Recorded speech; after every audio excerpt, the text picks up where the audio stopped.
Hello everyone and welcome back. हम पढ़ रहे थे यूनिट नंबर 2 और यूनिट नंबर 2 में हम दो इंपॉर्टेंट टॉपिक को कंप्लीट कर लिए थे, income from salaries and income from house property. हमें तीसरा topic profit and gains of business profession पढ़ना तो था, लेकिन हम पहले पढ़ेंगे capital gains, income from capital gains, और उसके बाद हम इनकम फ्रॉम बिजनेस प्रोफेशन पढ़ेंगे। ठीक है, तो हम एक काम करते हैं, हमारा तीसरा topic income from capital gains को शुरू करते हैं। अभी कैपिटल गेन्स क्या होता है? हम बात किए थे कि यूनिट 2 में 5 हेड्स ऑफ इनकम है। सैलरी हम पढ़ लिए, हाउस प्रॉपर्टी हम पढ़ लिए।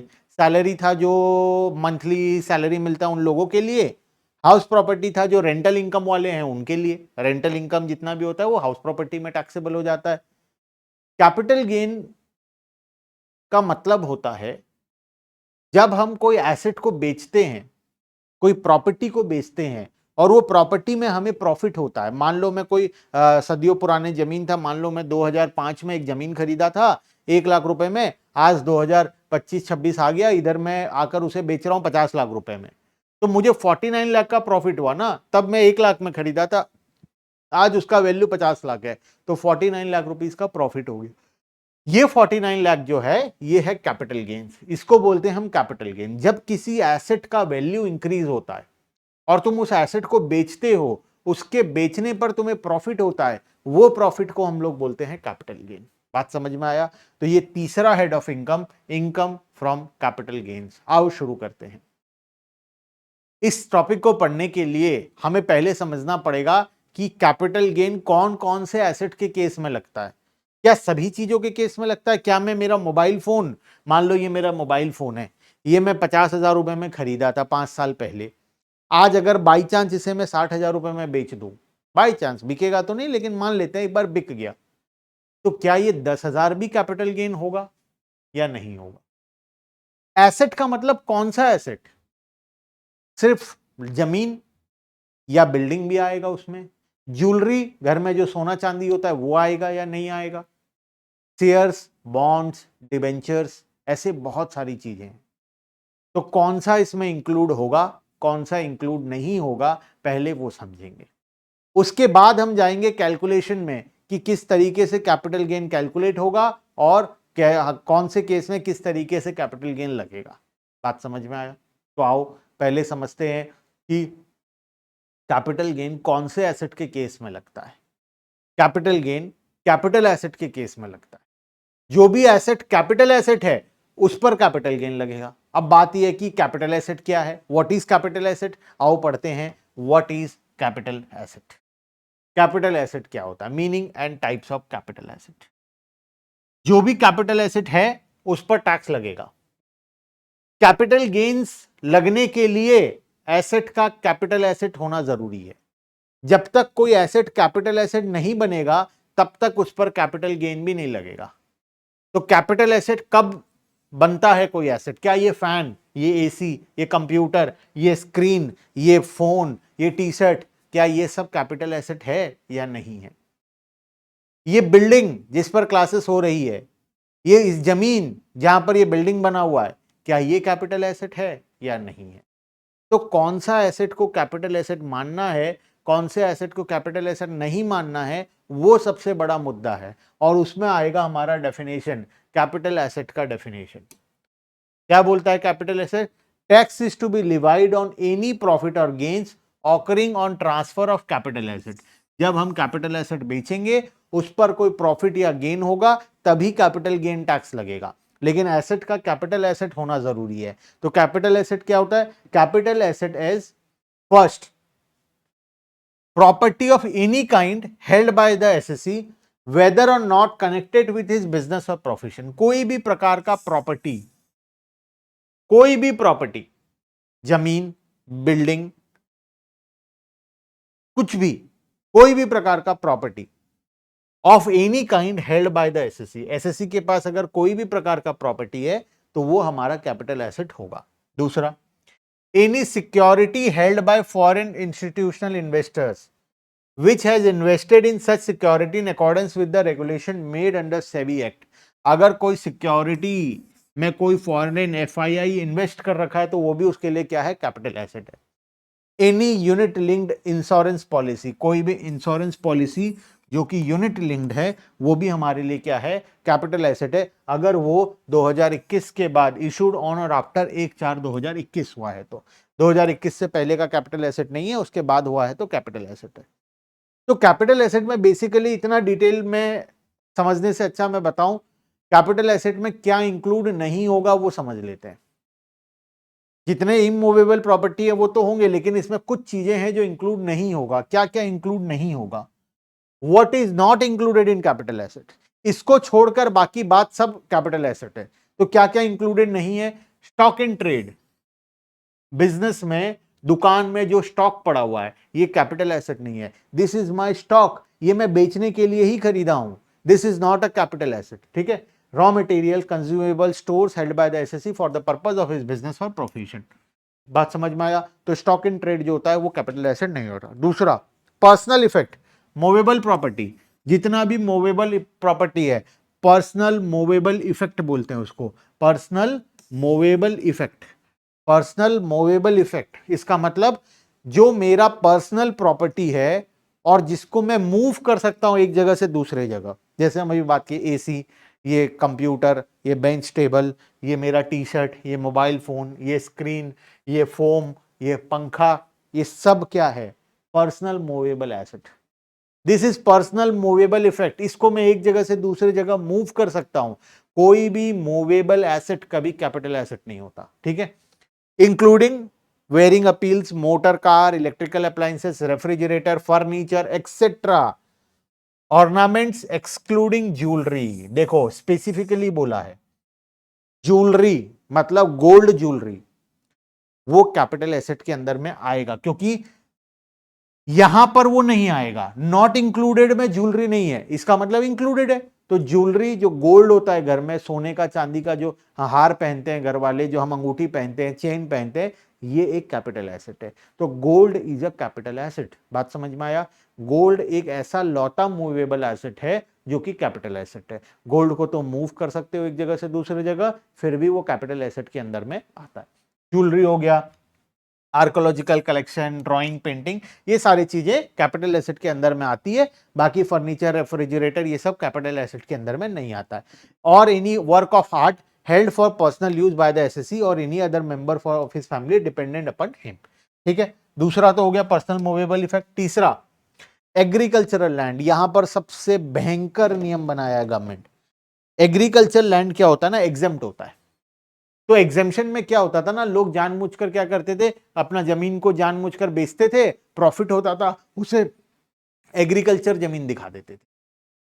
तो एग्रीकल्चरल लैंड में बोला गया कि agricultural land is not a capital asset, लेकिन वो एग्रीकल्चरल लैंड कहां होना चाहिए, रूरल एरियाज में होना चाहिए। रूरल एरिया, गांव गांव गौली में जो जमीन होता है वो कैपिटल एसेट नहीं होता। शहर में जो जमीन होता है, सिटीज में जो जमीन होता है वो कैपिटल एसेट होता है। तो agricultural land in rural India, rural areas में जो एग्रीकल्चरल लैंड है उसको हम कैपिटल एसेट नहीं मानेंगे, लेकिन अर्बन एरियाज में जो है उसको हम मानेंगे। तो बहुत ज्यादा डिफरेंस हो जाएगा। ये तो तुम प्रूफ कैसे करोगे कि जमीन रूरल एरिया में, अर्बन एरिया में, मान लो ये मेरा सिटी है, ये गांव है, दिस इज गांव मतलब rural area, this is urban area, जमीन यहां सिचुएटेड है। अब क्या करोगे भाई, कैसे प्रूफ करोगे कि जमीन रूरल वाले पार्ट में आता है या अर्बन वाले पार्ट में आता है, कौन सा एरिया रूरल है कौन सा एरिया अर्बन है। उसके लिए नियम बना दिया, उसके लिए एक बेहतरीन नियम बना दिया कि रूरल एरिया या अर्बन एरिया कैसे फाइंड आउट करें, जमीन रूरल में है या अर्बन में है वो कैसे फाइंड आउट करें। देखो, but the land should not be situated with in the limits of any municipality और कंटेनमेंट बोर्ड। अगर म्युनिसिपालिटी या कंटेनमेंट बोर्ड के लिमिट के अंदर में आता है, हर एक म्युनिसिपालिटी का एक लिमिट होता है, एक लाइन होता है, अगर उस लाइन के अंदर में आता है तो वो कैपिटल एसेट है। With in the limits of any municipality और cantonment board having population of 10,000 और मोर, जिसका 10,000 से ज्यादा का पॉपुलेशन है, या फिर with in distance measured aerially, aerially मतलब हवा से डिस्टेंस मेजर, ये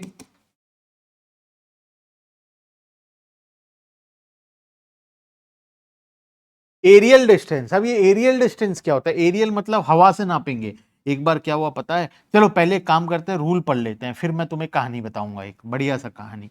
ठीक है, रूल में क्या लिखा है, with in distance measured aerially, shortest aerial distance from any municipality or cantonment board as follows. Distance within 2 kilometre, population of municipality cantonment board 1 lakh से, अगर 10,000, देखो 10,000 से अगर अंदर है पॉपुलेशन, मतलब वो रूरल इंडिया है। ठीक है, 10,000 से ऊपर है, 10,000 से ऊपर है, तो अगर म्युनिसिपैलिटी एरिया में आता है तो वो अर्बन एरिया है। नॉर्मली क्या होता है, मान लो एक एरिया का पॉपुलेशन 12,000 है, म्युनिसिपैलिटी लिमिट ये है, ये म्युनिसिपैलिटी लिमिट है। ठीक है, जो बोला है ना लिमिट ऑफ म्युनिसिपैलिटी, ये म्युनिसिपैलिटी का लिमिट है। अगर जमीन इसके अंदर है तब तो ये अर्बन है, तब तो ये कैपिटल एसेट है, ये अर्बन एरिया में आ गया।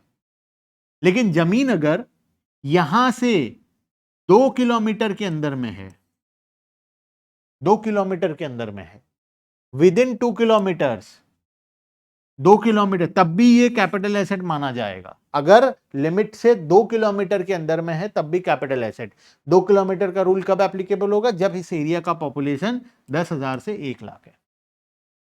अगर इस एरिया का पॉपुलेशन मान लो 1,12,000 है, तब ये 2 किलोमीटर नहीं, तब ये 6 किलोमीटर हो जाएगा। जहां पर लिमिट खत्म होता है वहां से और 6 किलोमीटर आगे तक का सारा जमीन क्या है, कैपिटल एसेट। हाँ, उसके बाद का जो जमीन है वो रूरल इंडिया हो गया, वो तुम्हारा कैपिटल एसेट नहीं है। लेकिन ये जो 6 किलोमीटर का डिस्टेंस है, ये 6 किलोमीटर कहां से नापेंगे, जहां पर लिमिट खत्म हो रहा है वहां से नापेंगे। और अगर तुम्हारे एरिया का पॉपुलेशन 10 लाख से भी ज्यादा है, 11 लाख है, 10 लाख से ज्यादा है, मोर देन 10 लाख, तब ये किलोमीटर 6 भी नहीं होगा, ये अब 8 हो जाएगा। तो यहां पर 3 लिमिट है। अगर तुम्हारे एरिया का पॉपुलेशन 10,000 से नीचे है तब तो तुम्हारे ऊपर कुछ भी एप्लीकेबल नहीं है, जाओ खुला घूमो। लेकिन 10,000 से 1 लाख के बीच में है तो तुम्हारा एरिया जो है वो तो म्युनिसिपैलिटी एरिया है, ये तो कैपिटल एसेट होगा ही, प्लस यहां से 2 किलोमीटर का डिस्टेंस भी कैपिटल एसेट होगा। लेकिन अगर तुम्हारा एरिया 1 लाख से 10 लाख वाले लिमिट में आता है तो तुम्हारा एरिया तो कैपिटल एसेट है ही, इसके बाद 6 किलोमीटर तक कैपिटल एसेट होगा। और अगर तुम्हारा एरिया 10 लाख से ऊपर के पॉपुलेशन में आता है तो तुम्हारा एरिया तो कैपिटल एसेट है ही, प्लस यहां से 8 किलोमीटर का डिस्टेंस कैपिटल एसेट होगा। बात समझ में आया? कोई जमीन अगर कैपिटल एसेट हो जाता है तो उस पर टैक्स लग जाता है, और टैक्स अमाउंट बहुत ह्यूज है। इस वजह से बहुत क्रिटिकल है कि कैपिटल एसेट होगा या नहीं होगा ये फाइंड आउट करना। अगर कैपिटल एसेट नहीं होगा तब तो तुम आराम से बच जाओगे, कोई टैक्स देना नहीं पड़ेगा। लेकिन अगर कैपिटल एसेट हो गया तब तो गए, टैक्स देना पड़ जाएगा। Population is to be taken as per the latest preceding census of the, ये पॉपुलेशन कब का लेना है, जो लेटेस्ट सेंसस अवेलेबल होगा उसका ले लेना है। बात समझ में आ गया? अब मैं तुम्हें एक कहानी बताने वाला था, ये एरियल डिस्टेंस का कहानी बताने वाला था। एक आदमी क्या किया, एक आदमी क्या किया, ये एक सिटी है जिसका पॉपुलेशन है 5 लाख, यहां से 6 किलोमीटर का डिस्टेंस क्या होगा, कैपिटल एसेट होगा। ठीक है, उसका जमीन सिचुएटेड था यहां पर। ये क्या किया, इस जमीन में जाने का रास्ता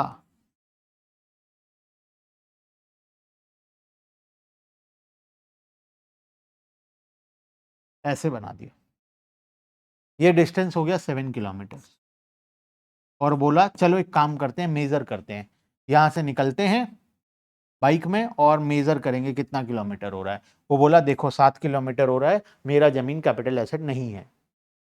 तो डिपार्टमेंट क्या रूल लेकर आया, डिपार्टमेंट बोला तुम चालाक बनते हो, एक काम करते हैं, हम यहां पर वर्ड ऐड कर देते हैं, मेजर्ड एरियली। एरियली का मतलब हम हवा से जाएंगे, हम यहां से जो शॉर्टेस्ट एरियल डिस्टेंस है, हम कहां से शुरू करेंगे, हम यहां से शुरू करेंगे। शॉर्टेस्ट एरियल डिस्टेंस, हवा से उड़कर जाएंगे यहां तक, हम ये डिस्टेंस नापेंगे। और वो भी हवा से नापेंगे स्ट्रेट, ये रास्ता से घूम घूम कर नहीं जाएंगे, हम स्ट्रेट हवा से नापेंगे। हेलीकॉप्टर लेंगे, यहां से ऊपर जाएंगे, लैंड करेंगे। अब बताओ कितना है। अब चेक किए तो ये साला निकला 1 किलोमीटर, फंस गया बेचारा, कैपिटल एसेट हो गया। करोड़ों का जमीन था, 1,000 करोड़ का जमीन था, लग जाएगा टैक्स, फंस गया ये, 100 करोड़ टैक्स देना पड़ जाएगा, 100 नहीं उससे भी ज्यादा। 150 करोड़ टैक्स देना पड़ जाएगा। अब गया ना, लॉस हो गया ना 150 करोड़ का। तो ये इतना इंपॉर्टेंट है, इसीलिए एक एक वर्ड क्रिटिकली मेंशन्ड है। एरियल डिस्टेंस मेजर करेंगे, शॉर्टेस्ट एरियल डिस्टेंस, वो भी एरियल डिस्टेंस में भी प्रॉब्लम हुआ, बोले चलो यहां से हेलीकॉप्टर उड़ाते हैं, अब बताओ, तो वो बोला गया शॉर्टेस्ट वर्ड ऐड किया गया कि सबसे पास जो होगा वो हम लेंगे, दूर वाला नहीं लेंगे, पास वाला लेंगे। तो शॉर्टेस्ट एरियल डिस्टेंस नापेंगे और ये लिमिट दिया गया है, इसके अकॉर्डिंग कैपिटल एसेट या कैपिटल एसेट नहीं होगा वो आइडेंटिफाई किया जाएगा। ठीक है, आ जाओ नेक्स्ट। और क्या क्या कैपिटल एसेट नहीं होगा? 6% gold bond 1977 issue, 7% gold bond 1980 issue, national defence gold bond, basically gold bonds जितना भी है वो कैपिटल एसेट नहीं होगा। Special bearer bond capital asset नहीं होगा। Gold deposit bond issued under gold deposit scheme capital asset नहीं होगा। और गोल्ड मोनेटाइजेशन स्कीम भी कैपिटल एसेट नहीं होगा। तो ये जितने भी गोल्ड से रिलेटेड स्कीम्स हैं ये सब भी कैपिटल एसेट से बाहर है, मतलब इस पर भी कोई टैक्स नहीं लगता है। ठीक है, आ जाओ next. Illustration number 1, example number 1 करेंगे। State whether the following are capital asset और not with reasons for your answer. First, a car owned by the SSC and used by him and his family. Car, this is personal movable effect. Car एक personal movable effect होता है और ये capital asset नहीं होता है, not a capital asset. ठीक है। Air conditioning plant owned by the company and installed at a residence of a managing director. Air conditioning plant है ये, ठीक है, ये पूरा वो बड़ा प्लांट होता है एयर कंडीशनिंग प्लांट, जो कि इमूवेबल के अंदर में आता है। ठीक है, देखो सेकेंड वाला, an air conditioning plant owned by the company is a capital asset and it cannot fall in the category of personal effect of the company. Company being an artificial person, the use of the plant at the factory premises or the residence of his managing director will not change its nature. तो ये capital asset होगा। ठीक है, air conditioning plant क्या, हाँ छोटा मोटा ये एयर कंडीशन जो लगा हुआ है ये नहीं है मेरे क्लासरूम में जो लगा। एयर कंडीशनिंग प्लांट मतलब वो बड़ा बड़ा प्लांट होता है एकदम। ठीक है, तो वो प्लांट सारा इमूवेबल होता है। Silverware belonging to Hindu undivided family which are placed before the family deity goddess Lakshmi at the time of puja or worship on special occasion. Normally जो सिल्वर के यूटेंसिल्स होते हैं, जो बहुत कॉस्टली यूटेंसिल्स होते हैं, जो हम हमारे पूजा घरों में यूज करते हैं, वो क्या होगा? Silverware owned by HUF and placed before the family deity at the time of puja on special occasions is a capital asset of the Hindu undivided family. ये एक कैपिटल एसेट है।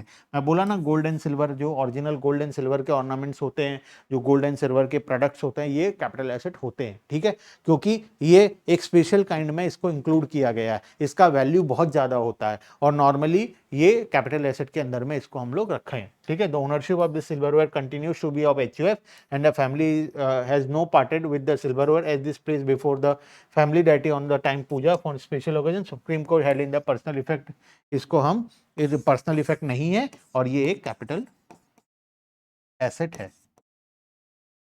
This is a capital asset. Clear है बात? ठीक है, चलें आगे। तो इलस्ट्रेशन नंबर 1 हो गया, चलते हैं आगे।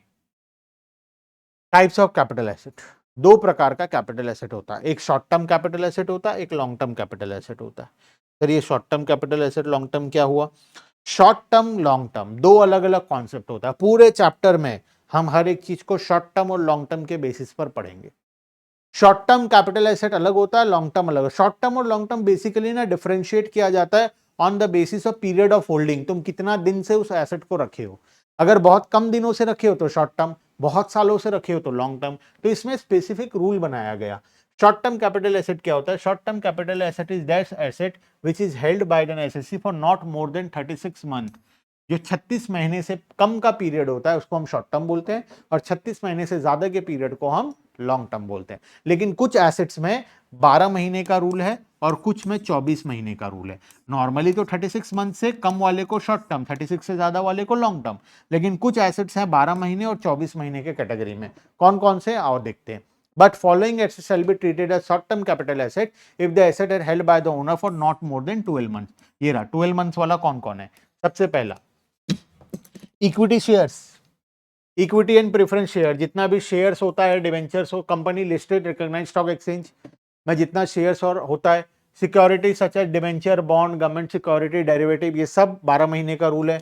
इक्विटी ओरिएंटेड म्यूचुअल फंड 12 महीने का रूल है। ठीक है, 24 महीने वाला भी कुछ कुछ है, यहां पर हम 24 महीने वाला पढ़ेंगे, और दो 12 महीने वाला, UTI unit trust of India और जीरो कूपन बॉन्ड्स, ये सब में 12 महीने का रूल है। 24 महीने का रूल किसमें है?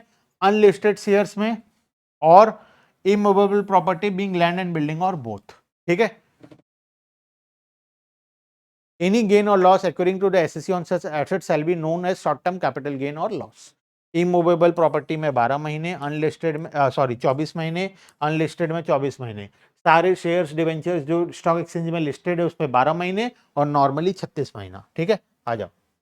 लॉन्ग टर्म कैपिटल एसेट क्या क्या होता है? Asset which do not fall with in the definition given under, इतना जो शॉर्ट नहीं है वो लॉन्ग है। ठीक है, जो 12, 24 और 36 वाला क्वालिफाई नहीं कर रहा है वो सब शॉर्ट है, और जो शॉर्ट नहीं है वो सब लॉन्ग टर्म है। सिंपल सा बात है। ठीक है, आते हैं types of capital gains. Short term capital asset को बेचोगे तो शॉर्ट टर्म कैपिटल गेन होगा, लॉन्ग टर्म कैपिटल एसेट को बेचोगे तो लॉन्ग टर्म कैपिटल गेन होगा। सिंपल सा रूल है। शॉर्ट टर्म को बेचोगे तो शॉर्ट टर्म कैपिटल, क्योंकि क्या होता है ना, शॉर्ट टर्म कैपिटल गेन का रेट ऑफ टैक्स अलग होता है, लॉन्ग टर्म कैपिटल गेन का रेट ऑफ टैक्स अलग होता है।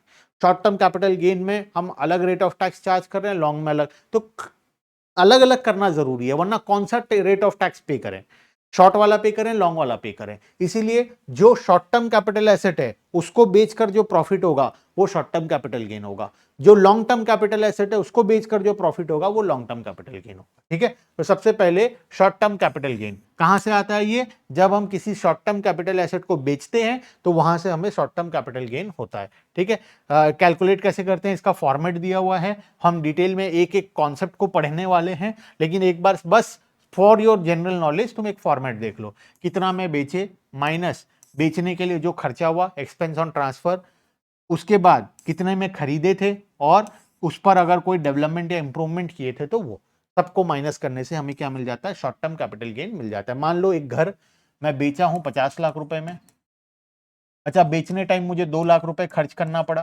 डॉक्यूमेंट्स वगैरह में, तो 2 lakh expense on transfer minus हो गया, बचा कितना? 48 लाख। अच्छा ये घर में 2005 ये सॉरी 24 महीने पहले, मैं 6 महीने पहले खरीदा था, कितने लाख में खरीदा था? 30 लाख में खरीदा था। खरीदने के बाद इसमें टाइल्स वाइल्स लगवाया, कलर वलर करवाया और इलेक्ट्रिसिटी वगैरह का काम करवाया जिसमें 5 लाख रुपए खर्च हुआ, तो 35 लाख रुपए मेरा कॉस्ट था। 2 लाख रुपए खर्च किया बेचने टाइम, तो मेरा शॉर्ट टर्म कैपिटल गेन कितना आ गया? 35 माइनस करो 13 lakh rupees short term capital gain आ गया। सिंपल सा कैलकुलेशन का तरीका। ठीक है, आ जाओ long term. Long term capital gain, any gain और ट्रांसफर और long term capital asset is called long term capital gain.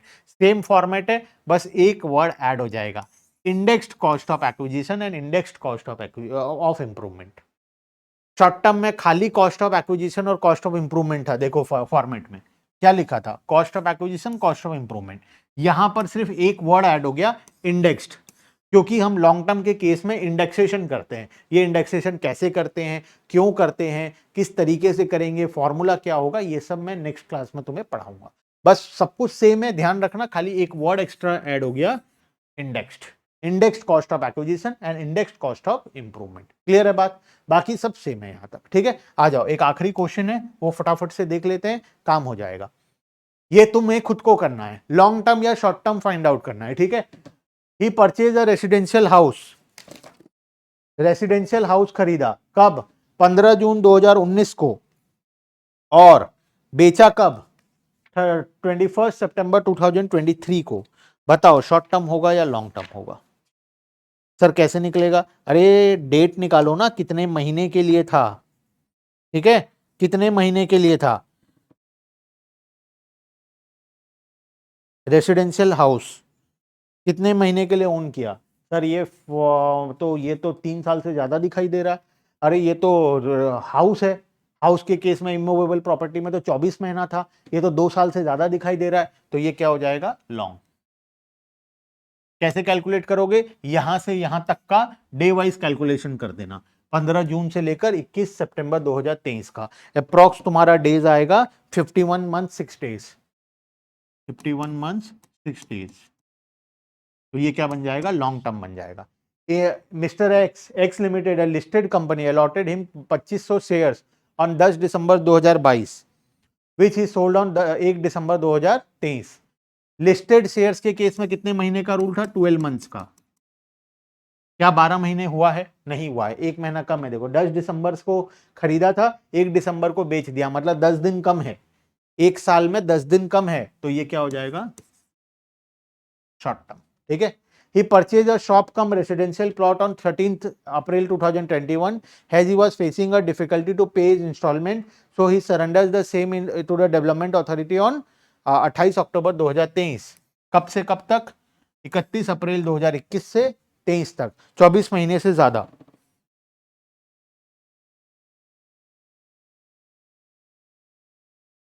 चौबीस महीने से ज्यादा हो रहा है।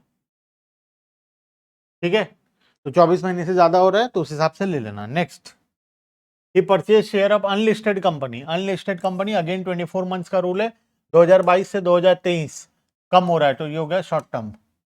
He had a shares, question number 5, he had a share in the ancestral property. Ancestral property है मतलब बहुत पुराना है, सालों सदियों पुराना है, तो ये आंख बंद करके long term. He purchase a residential plot on second 2022 से 2024, ये तुम्हारा 24 मंथ हो रहा है।